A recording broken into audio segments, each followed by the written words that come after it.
few weeks before, we had to evacuate. And I packed up everything I had, and nothing happened. And so this time, I decided I wasn't going to leave. But my brother had recently moved to Baton Rouge.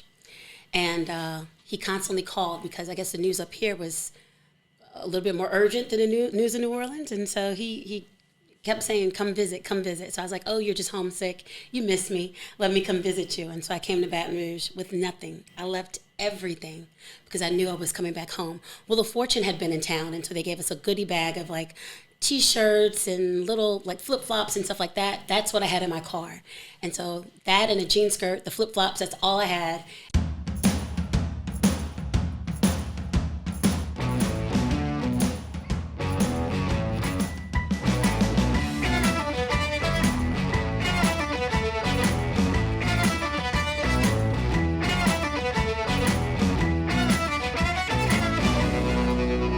We would like to thank our title sponsor, B1 Bank. B1 Bank knows that entrepreneurs like you are always thinking one step ahead.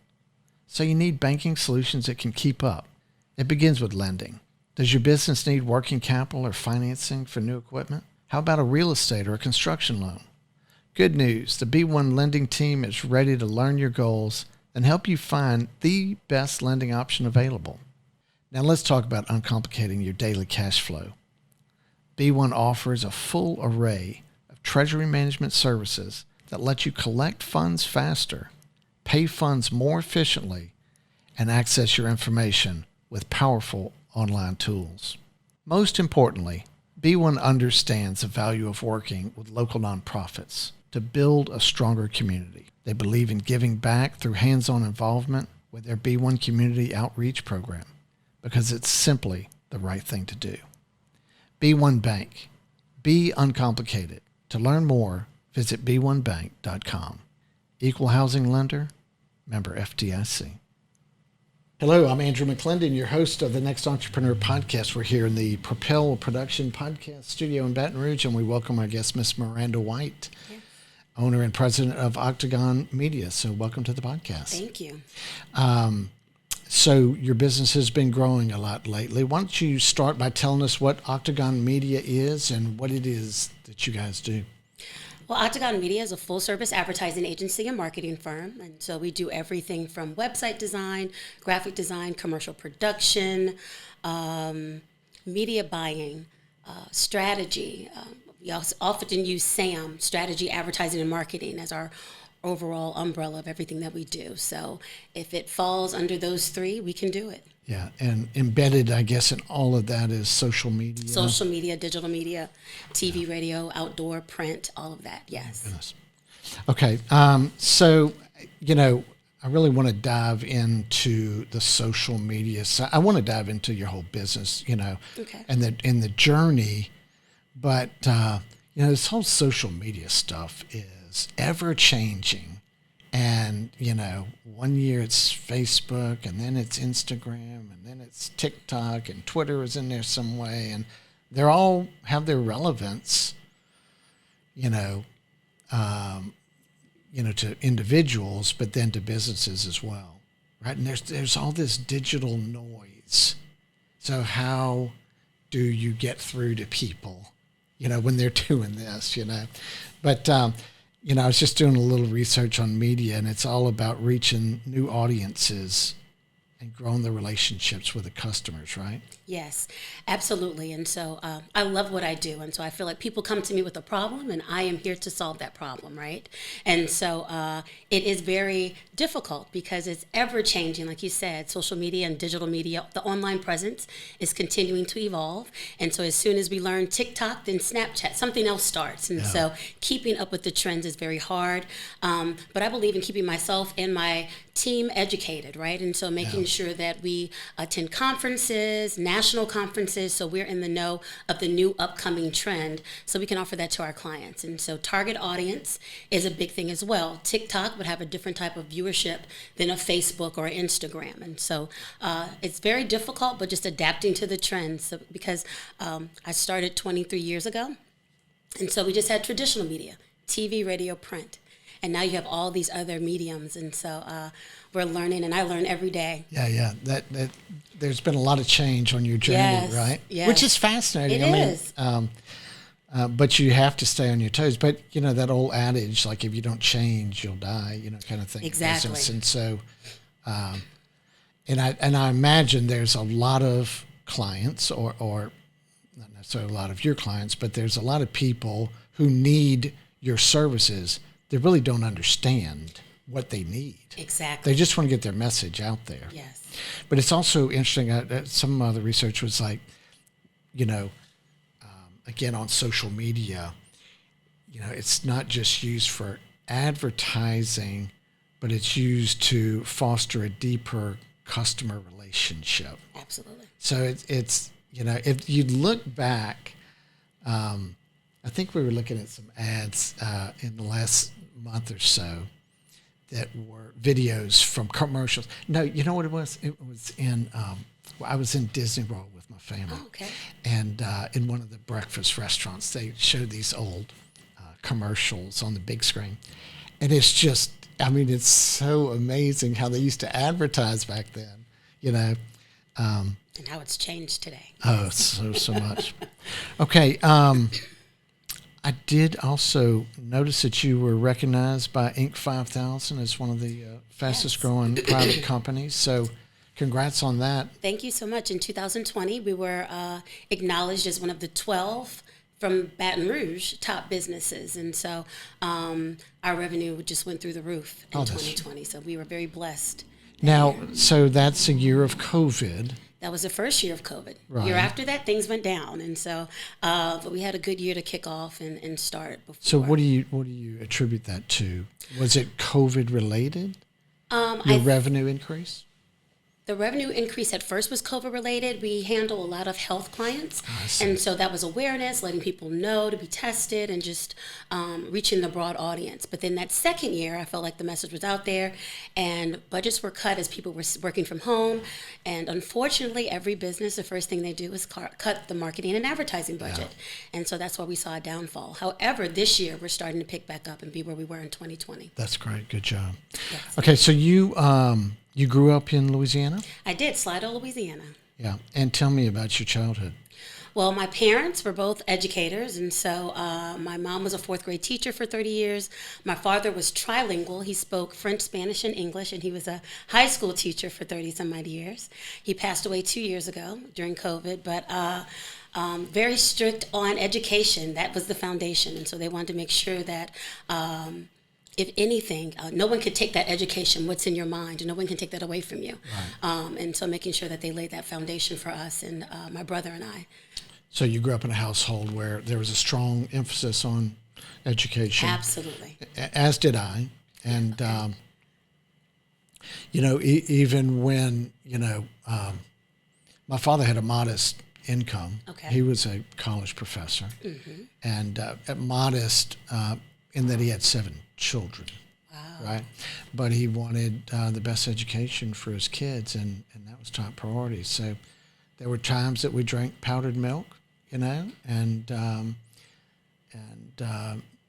didn't feel like we had a lot of other, frivolous type things, but we did have our education. There you go. And so I can relate to. Love it. Yes. To that, and that's an amazing gift. It is. To give your children, right? But when you're younger, you don't appreciate it or understand it. It's when you get older that you're like, okay, that's why they instilled that. That's why they were so focused on that. I read that you wrote, and it may have been from your website, that you believe that in education lies the power to affect real change. Absolutely, yes. Tell me about that. Again, I feel like someone can take the clothes off of your back, the shoes off of your feet. People can always poke and tease, but they can never take that foundation and that education that you have, the knowledge that you bring to the table. And so with that knowledge, you bring about change. Because you use that knowledge, hopefully, to the best works, right? To the ability to make things better. But I think with a good education comes a better understanding of the bigger picture of the world. Yes. And different cultures. And I know particularly like when you travel and you see how other people live their It lives, opens your eyes. it can have a real humbling effect on you, and cause you to be more compassionate as well, and then be more effective in making change. Absolutely. So, you're in the creative business, right? The media business. Did you consider yourself creative growing up? Yes. So at the age of 13, that's when I had my first job. I worked for the Art Academy. It was in Slidell. And so Mrs. Bosch was my art teacher. And so I took art lessons probably since I was 6 years old.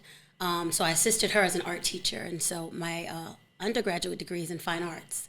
So I watercolor, oil paint, I draw. So that was the foundation. So I'm a creative at heart, yes. And you, college was Xavier University of Louisiana, Yeah. yes. And that's in New Orleans. In New Orleans. Yeah. My older sister went there and got a degree in Pharmacy. it was nurse Nursing? nurse anesthetist. Okay. Is what she did there, and great school. It is. But your degree was in mass communications. My degree's in fine arts. Fine arts. With a concentration in mass communications. Okay.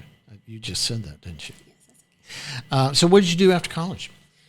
So after college, so I wanted to be a graphic designer, had some great internships at W.W.H.W, Channel 4, New Orleans. So I worked for, it was a small television station, WPXL. And so I was a continuity director.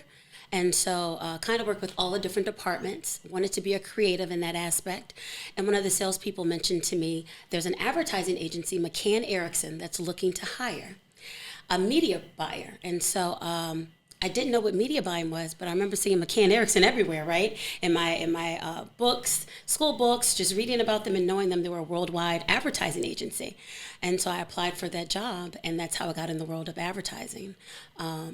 And so they had a satellite office, McCann did, in New Orleans, in Metairie at the time. And so I worked there. And so what is media buying? Media buying is placing advertising on the different mediums, on social media, TV, radio, outdoor. We negotiate. There's a lot of math that goes behind it, looking at cost per points, impressions, cost per clicks, negotiating on behalf of the client to will and deal and get the best. So it seems like the business side of the creative business, right? Correct. So you're not doing graphic design. No. You're kind of hardcore business. Hardcore business. But I mean, that's really where you learn how the business works, right? I do, yes, absolutely. And so although I have that as a foundation, now I call it a hobby when I do all of my art, but it helps me with my business because now when I have my creative department, I have a vision and they assist me in executing that vision sometimes for our clients. Very good. Was there another advertising agency after that? After McCann Erickson, I worked for the Montalbano Group. I was the media director there. And so they handled car dealerships across the United States. McCann handled General Motors, all the products that fall under that. At that time, the car industry was kind of falling or failing. And so we handled other stuff as well, some big accounts. Went to work for Montalbano Group as the media director. That was a promotion for me at the time. Now, is that where you bring in the graphics and selling side together, or more than that?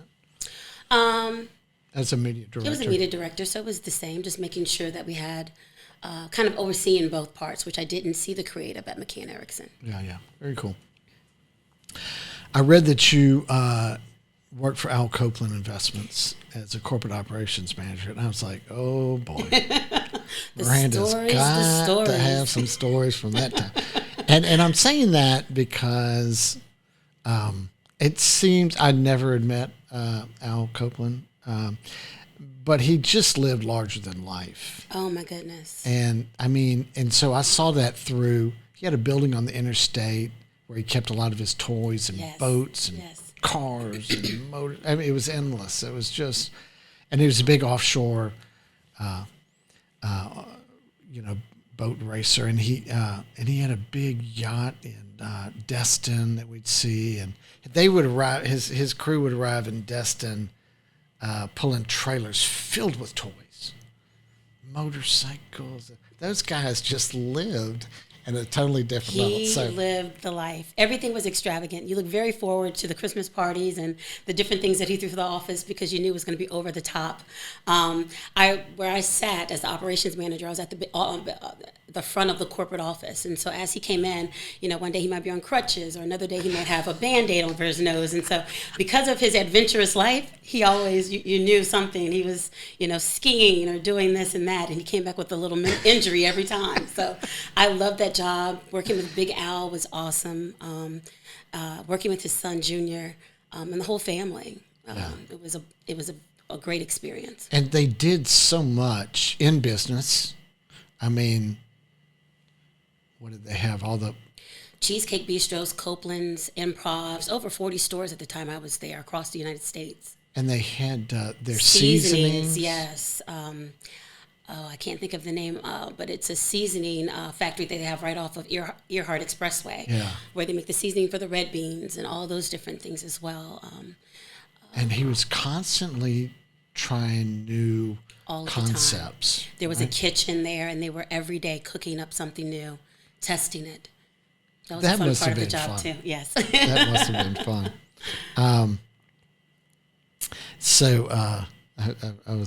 I was excited to hear you share some of those stories.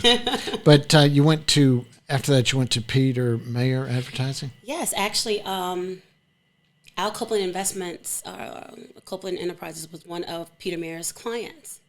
And so that attracted Peter Mayer to me, I guess. And so I worked on that account once I was there and placed the media and all of that. So I was a client for the Copeland family afterwards. Cool. Yes. Yeah, that's a great connection. Yes.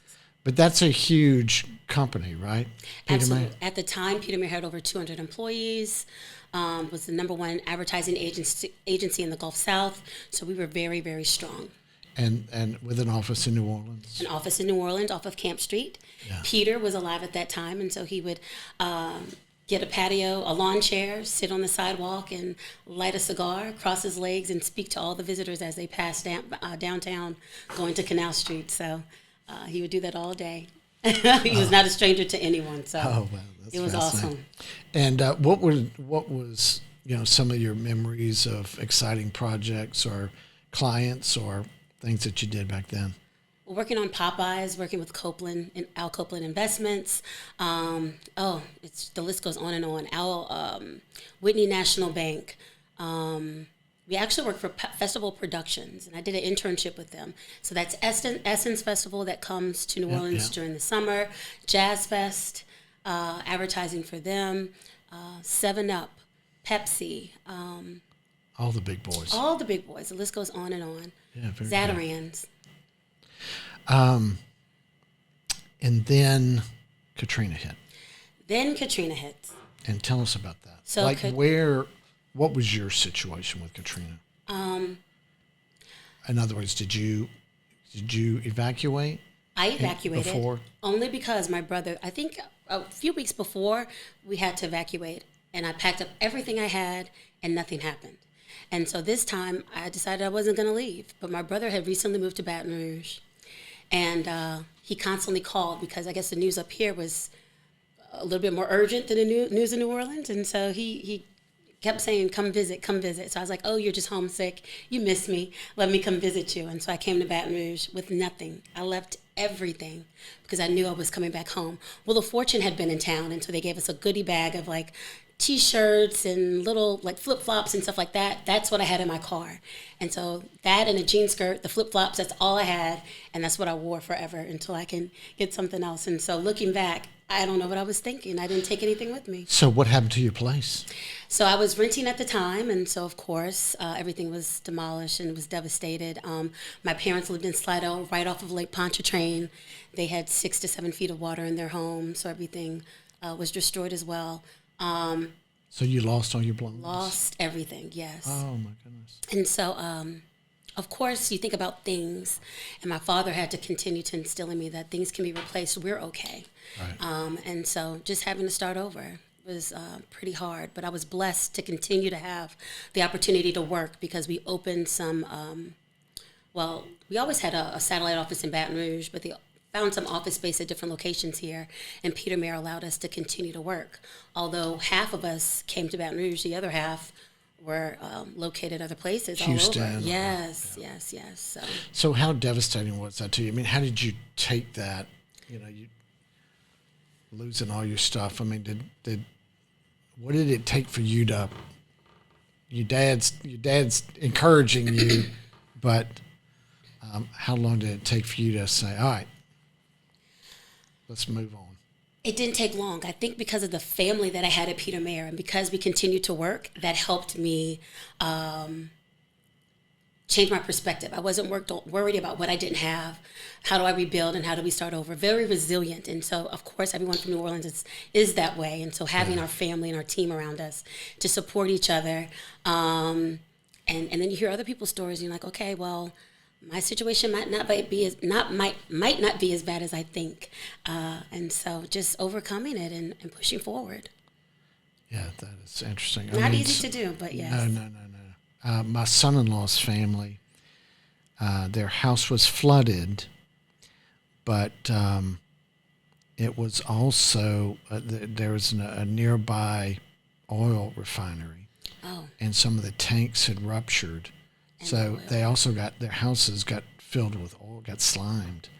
And, they were ruined by the water, but, it's just add insult to injury to have that and just had to completely start over, as did all of their neighbors and friends. And to see how people rebounded from, that tragedy was something. It was horrible, but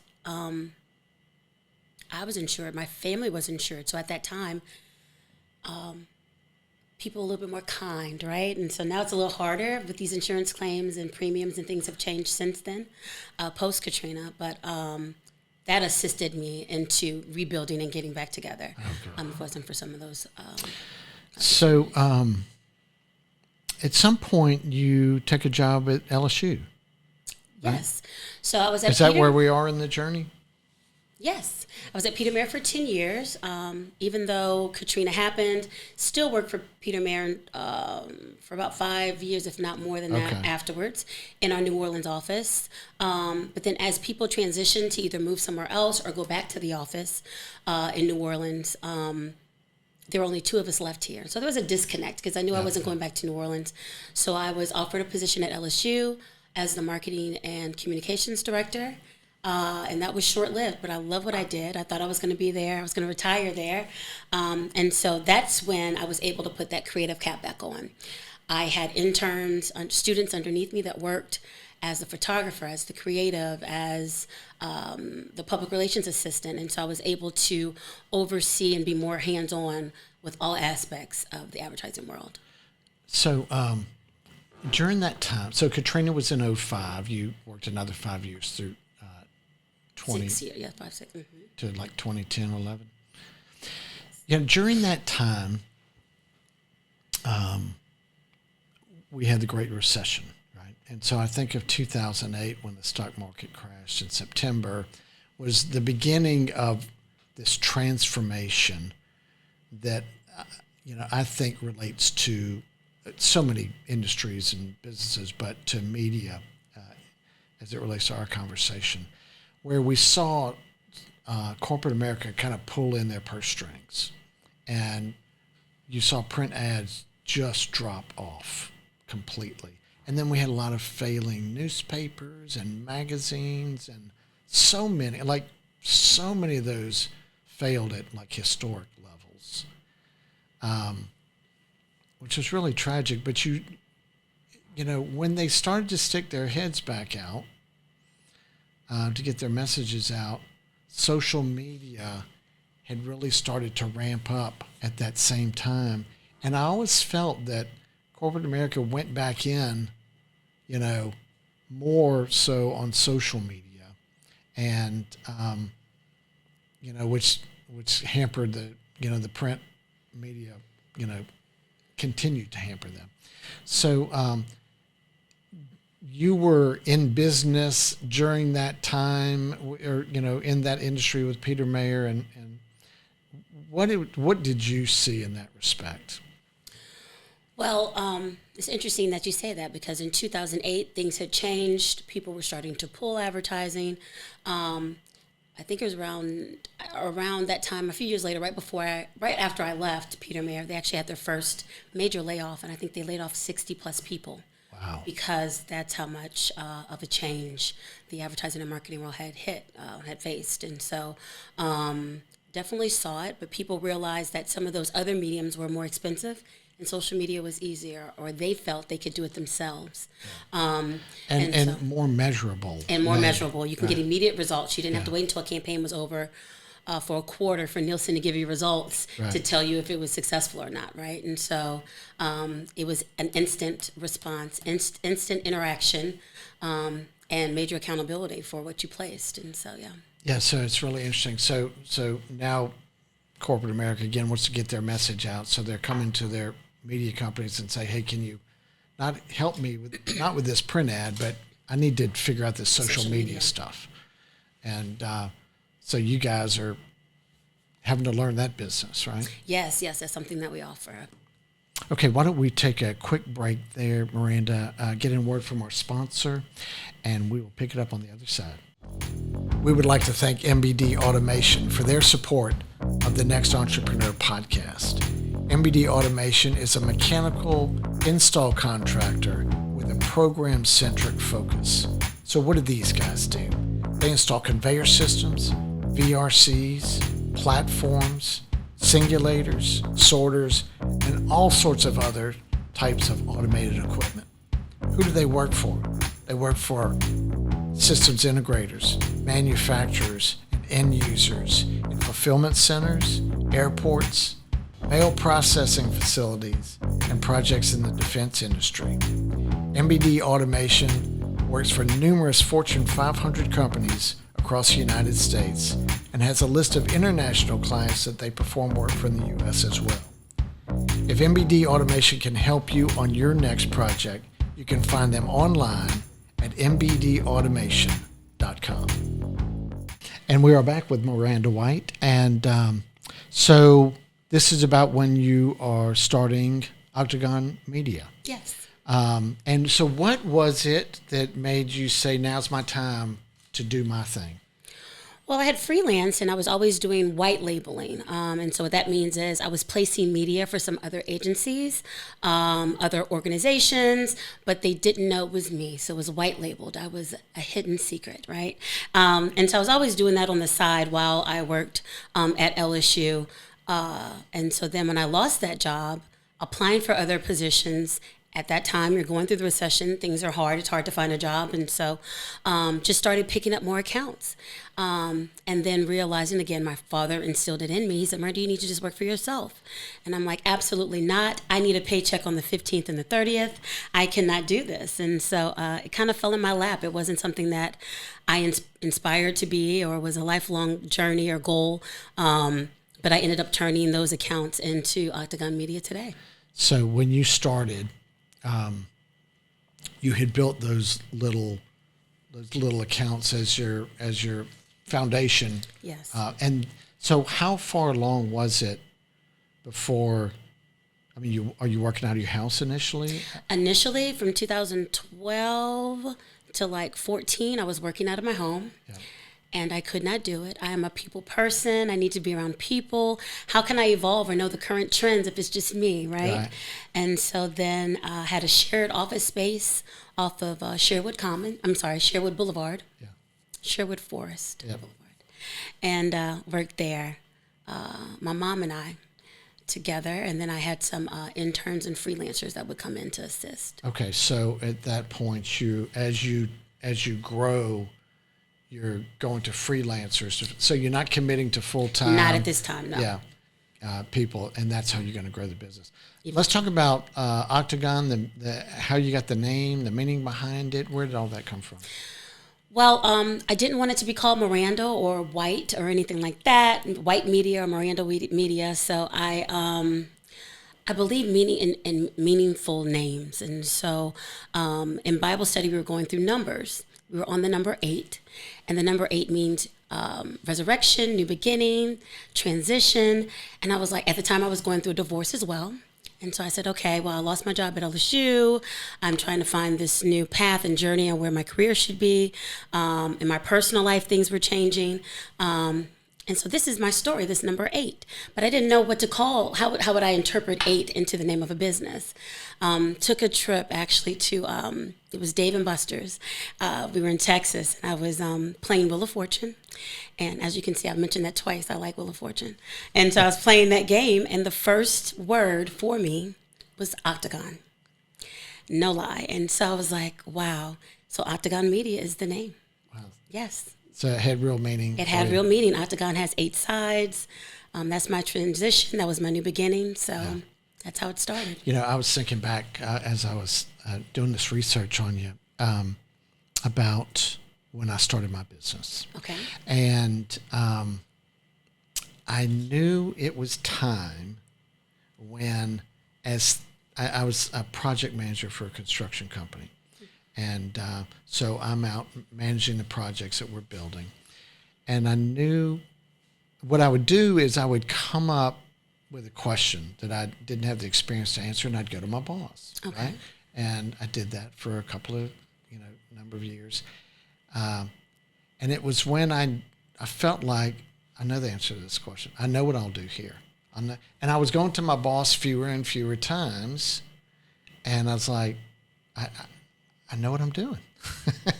I finally figured it out.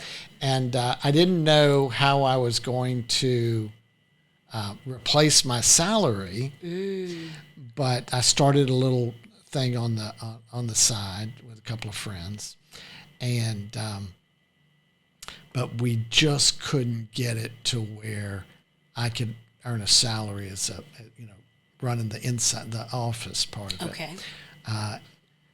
And I just had to go for it, and, with a wife and 2 kids and 2 cars and a house note and all that stuff. And, it was a little daunting, but by the 3rd week we'd made enough money to where I could replace my salary, which was no time at all, Awesome, but awesome. It probably held me up about 6 months. Like, how are you going to do this? Yes. I got to be able to pay my house note, right?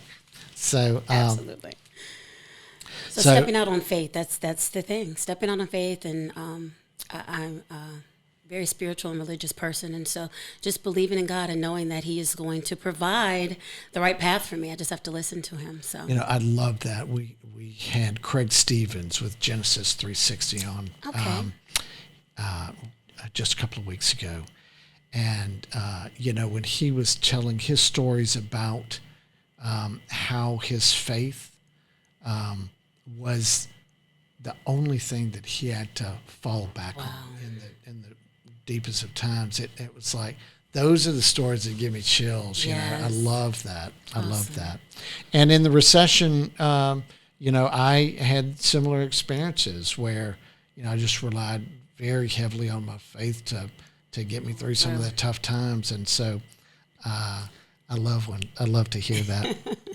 So tell us about the start. What did the trajectory look like as far as getting work, and then ultimately bringing on staff, and then walk us through to the point where you felt like, hey, I think this is going to work. How long was that journey? So it was a process, and so I don't even think I looked at it as, I have to make this amount of money or this many clients. Because of my passion and me loving what I do, I think it just kind of, and I don't want to say that as cliche, fell in my lap. People would ask me, can you do this? Or can you build a website? Can you do my business card? Whatever they asked, I did it. And so that could be a pro and a con. But being in Baton Rouge, you have a lot of political candidates and campaigns and connections. And so that was really the majority of what I was doing in the beginning, working with some of those politicians for their campaigns, their flyers, their direct mailers, their websites, their social media, all of that. And so that was, and still is, a big part of the things that we do. And so that's how it kicked off. And as someone asked me, can you do a website or can you build one?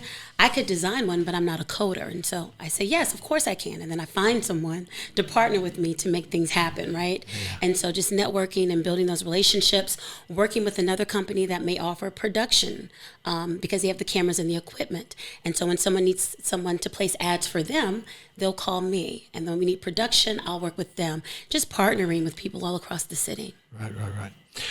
Let's talk about your methodology for delivering quality content. And, you know, you talk about research and discovery and strategy. Walk us through, that methodology. I don't have them in front of me, so. Well, I pulled these from your website. And it's a 6-step approach. Yeah. And I just thought it sounded cool. Right at the top there, that research and strategy. Oh, yes. Okay. So one of the things that sets us apart, I feel, from other agencies is not only that we have a niche, which is the media buying aspect. Media buyers are rare. A lot of people never heard of them before. And because I've had the opportunity to work for McCann and for Peter Mayer, who had the best technology worldwide, literally, the research and the data that I use is that same stuff. I pay for it, but it's worth it in the end. And other people come to me to pull research because we have access to it. And so I feel like that's the foundation to make sure we have the tools. If you're coming to me and you're trying to achieve a goal that's to sustain your business, I want to make sure that I am implementing or putting together the best plan for you. And so I need that research as well as the historical of what you have already done. And then from that comes discovery. So after doing all of that back end of work, we discover, okay, this is what we need to do. Do we need to change what you've done in the past? Do we need to start something new? What direction do we need to take? And that's when we put together a strategy and a plan. And so if it's all inclusive, that plan not only being the media part, but the graphic design, the messaging. Is it something serious? What's the tone of voice? All of that's taken in consideration. That incorporates the plan and then the execution, getting it out there, getting the message out there, and then amending it and monitoring it as it happens, like you're saying, because we have all this new digital media, YouTube, social media. We can amend and make changes at the drop of a hat. I can pull artwork and change things. People like seeing people. So if I have a picture of a cup versus a picture of me holding the cup, they're more likely to engage with me holding the cup. And so we'll change and amend things that way. And then I'm very results driven. I can pat myself on the back when I know I've helped you in the end. And so the analysis, letting you know how many people heard your message, they saw your message, and then you telling me, okay, well, our sales increased, or the number of people that walked to our, knocked on our door increased. And so then, analyzing that and putting together the next campaign so we can move forward. Yeah, that is cool. So a lot of data. A lot of data. Yeah, that's interesting. Yes. Psychographics, sociographics, pulling, because you have to understand your audience and meet them where they are. Yeah. And so if they're on TikTok, they're listening to the radio, they're driving in cars, we need to find where they are so they can see the message. Yeah. So you have won a number of awards for the work that you've done? Yes, we have. Is there one or two that are more meaningful than the others? Or? We won a Telly Award, which is a nationally recognized award for a commercial we did for Aetna Better Health of Louisiana. And so that is like winning an Emmy or a Grammy. That is a huge deal. It's out of New York. And so we are so honored to have won that. And so when we received the trophy, it actually looks like an Emmy, and it's very, very heavy. So that's my most prideful award to date. Yeah, that's exciting. Yes. I mean, it's nice to have that acknowledgement, right? Absolutely, yes. So another form of acknowledgement that you got is when the mayor, Baton Rouge, Sharon Weston, yes, asked you to join her transition team. Absolutely. And tell us about that experience, because I just know nothing about that. But it seems like a lot of work, but it's at the same time quite an honor. I mean, it was Yes, it was definitely an honor. So in 2016, when she was elected, we assisted her with her campaign. Then she was elected in 16. And so then she put me on the transition committee to assist with communications and marketing. So she had various committees. And so she wanted people that she found or assigned throughout the city to kind of be spokespeople to assist her on what was currently in place by the previous mayor and what direction she should go in the future. And so we had numerous meetings with our team to put together a plan for her to implement in her first term. Yeah. And how long a process is that? Oh, wow. I want to say we did that for at least 6 months. Oh, my we goodness. would meet, yes. It was a team of about 10 to 12 of us. Oh, that's fantastic. Yes. Community involvement seems to be something consistent throughout your career. What is the importance of that to you personally and to your business? And what is it that you like to support, if you don't mind sharing that with us? I just love to give, and as you can see, I love to talk and be around people, and so love giving back. And so if that's a knowledge or inspiration or anything, especially to our youth, that's our future. And so I know as I was growing up, sometimes you don't know what you want to do in your future, or you could be misled or misdirected. And so just letting people know that you won't always make the correct. At first I wanted to be a pharmacist. That's where I wanted to, because of the money, right? Not because of the talent. And then I had to realize, do I want to do that for the rest of my life? What do I love to do? Talk. So let me go into marketing and advertising. And so just encouraging the youth and being around them, being a mentor, and giving them support. I feel like they are the future, and so we have to start with them. Yeah. So you ran for office at some point. Was that after the transition? That was before. In 2016, I ran. I've run a couple of times, but that was my first. Okay. So did you lean in that direction because you began to see the inner workings of how elections are run with the work that you did? Absolutely, yes. And then you're like, well, wait a second. I like to talk. Hey, I like to talk. I love community. I love giving back. I love having my feet on the street and actually handing out stuff and doing stuff for people. So working hard. So I can do this. You know, people are paying me to do it, but this is what I love to do. Yeah. And so that was my mindset at the time to run for office in 2016. I guess the one difference there is you're having to beat the past for donations and things like that. Yes. A lot of it was self-funded because actually that was at the time the 2016 flood had happened.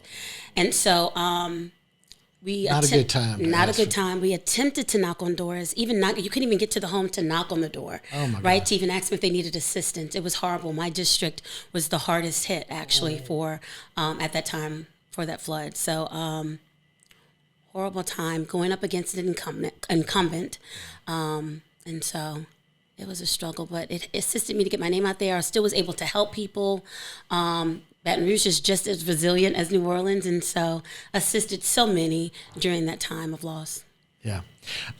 So you have grown your business, right? Yes. And I was kind of tracking that through like your real estate, like the offices that you moved into, but you've purchased a building in the last few years? I did. And so I used to be a leasing agent way back, and I would do that part-time when I was in New Orleans. I would do it on the weekends or in between jobs. And so I was very successful at it. And so wanted to always do that, thought about getting my real estate license. And so when my father passed, I started W.H.W, that's his initials, real estate and property investments. And so I'm not a real estate agent. However, I do own commercial property and lease them. And so that's where that started. And so eventually maybe. Yeah. So that's just another of Miranda's side gigs? Another side gig of Maranda, yes. Yeah. So, I mean, building a real estate, equity in real estate along the way is important, right? But absolutely. So you're essentially leasing from yourself? Yes. Yeah, that's good. And you've got a nice office on Sherwood? On Sherwood Commons, yes. Sherwood Commons, yeah. Yes. Yeah, that's a great location. Okay, let's. I wanted to talk about your vision for the future of Octagon. So, where you're at right now, you know, what does it look like for you moving forward? Do you have a vision to grow? Do you have a vision to stabilize or expand into other markets, or any thoughts like that? So we moved into our new office, the office that I own, the end of last year. And so I think we had 6 employees. Now we're at 10 employees, and we're about to bust the seams of this new office. Oh, wow. So full-time employees, very excited about that. We've done very, very well. But what are the next steps? And so we continue to grow. And we're not just in Baton Rouge or Louisiana. We have clients in Alabama, Florida, Mississippi, so the Gulf Coast region. I would love to continue to expand that, to have multiple offices.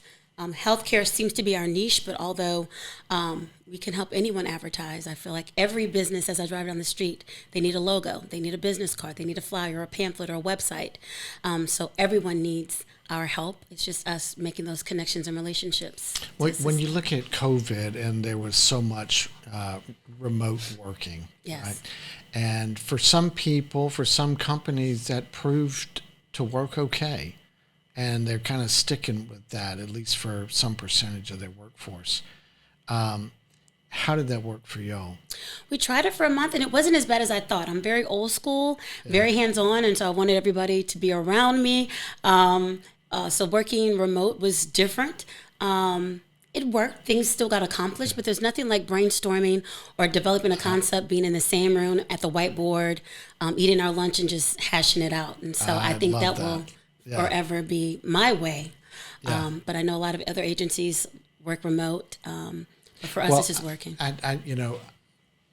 It's interesting in that it allowed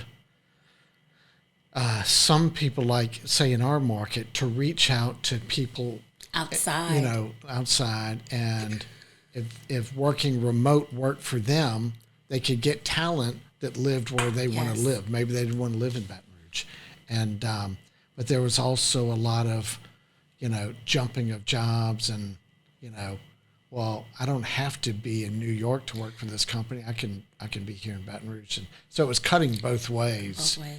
But for us, it was the other side. So we have clients that are not necessarily here that realize they don't have to physically be here or have an agency here.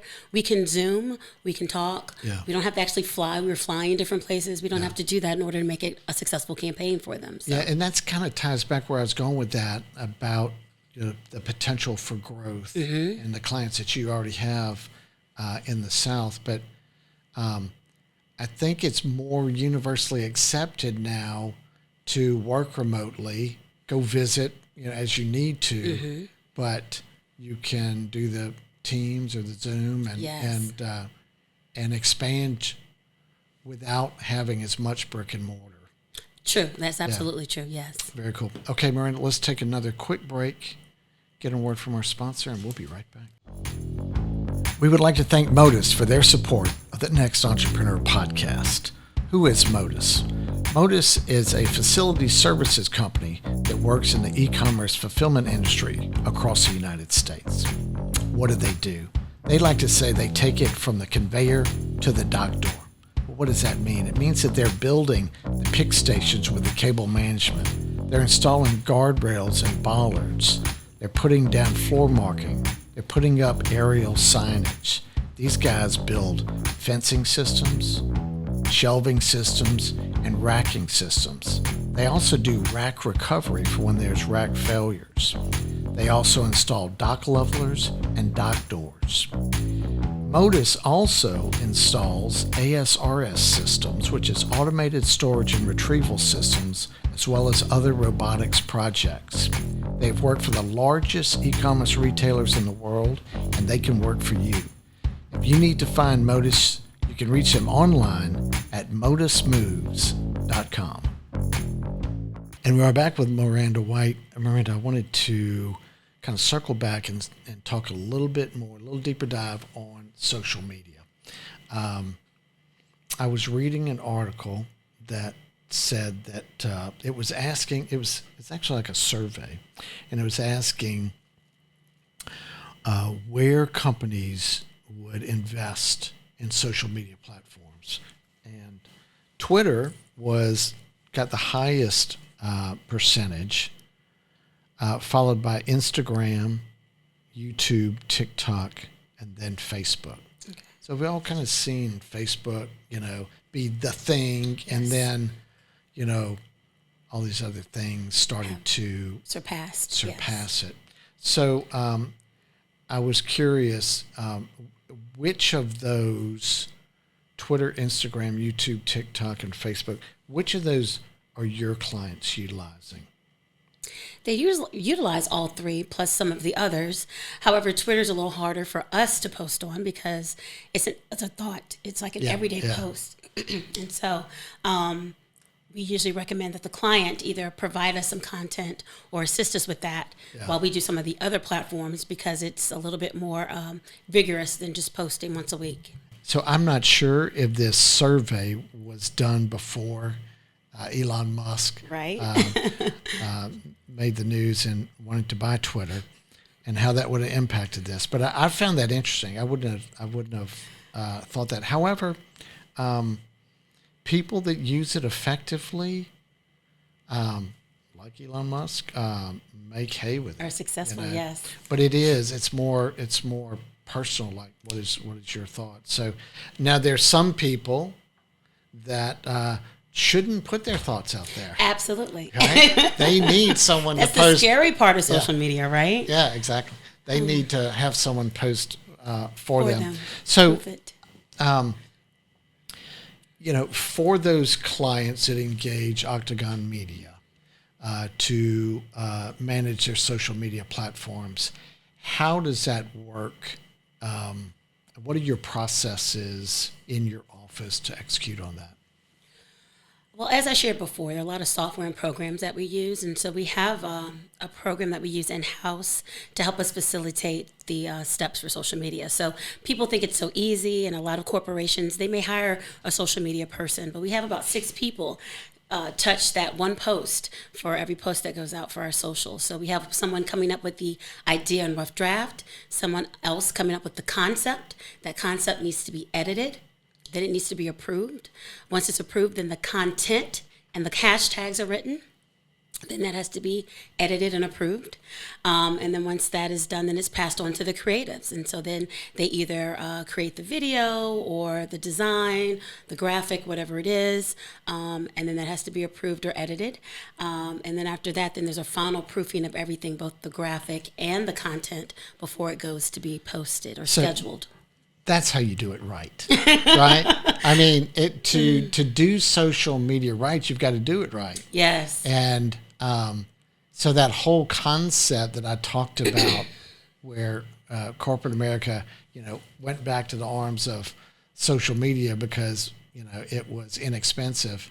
Well, there's a real expense there to do it right. Yes. And then the consistency, And then planning a month out. I mean, we have a copywriter, we have a designer, we have the creative director. I have to look at it. Everyone looks at it before it goes out to the client. That way we can make sure that we're posting accurate information and factual stuff. And so, it's a process. And so people think it's so easy because you have a personal page. Yeah. But that's a little bit different unless you are an influencer or something like that. If it's a corporation you're representing, it's a little bit more to it.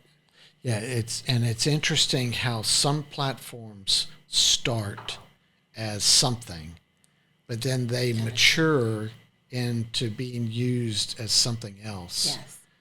And one of our guests, Anthony Renato, is a real student of that, and it was really interesting to hear him talk about, I know that TikTok is this today. It's going to change. But I think 18 months down the road, it's actually going to be used for this. I'm like, oh, man, I never thought about that. So that's cool. That is awesome. That is cool. And even Facebook.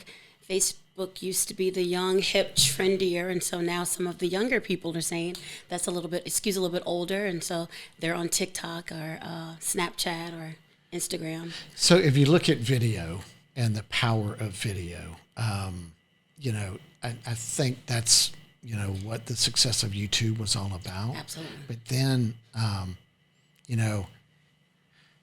as we become more interested in instant gratification, there's less patience for watching a minute-long video.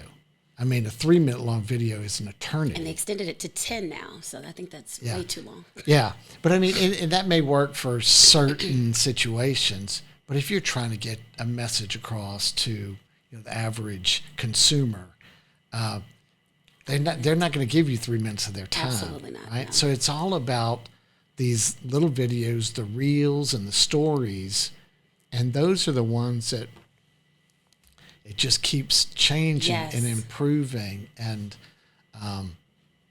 so even when we had a meeting this morning about social media, and so even for our clients, we have a status meeting. And so even when we talk about, when I'm talking about Instagram, I'm talking about the reels, right? Yeah. People want to see people want to see them interacting or doing something.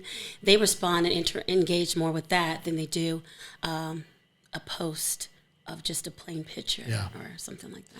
So when you look at what you do in an average day, what does your day look like? Every day is different, which is the exciting part of it.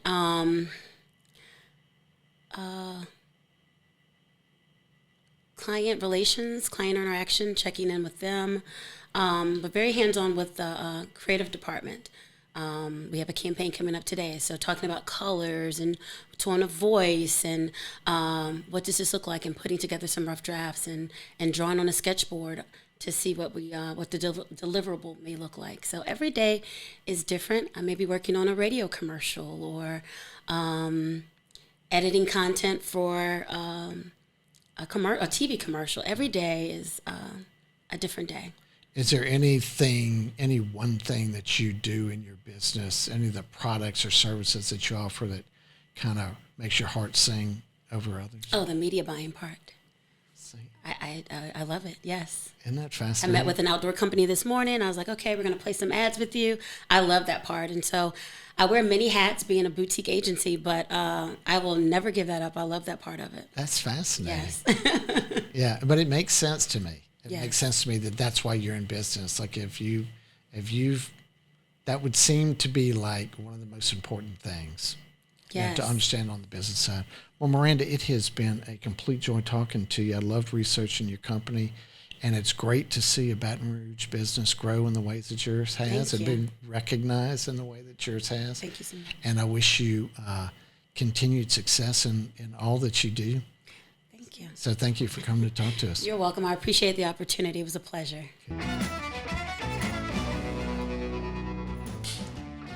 I love talking to our guests about their childhood upbringing.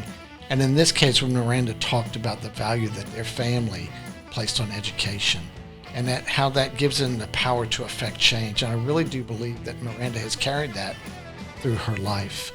I love when she talked about stepping out on faith and how she can always fall back on that in the tough times. And look what she's gone through, with Katrina and losing everything.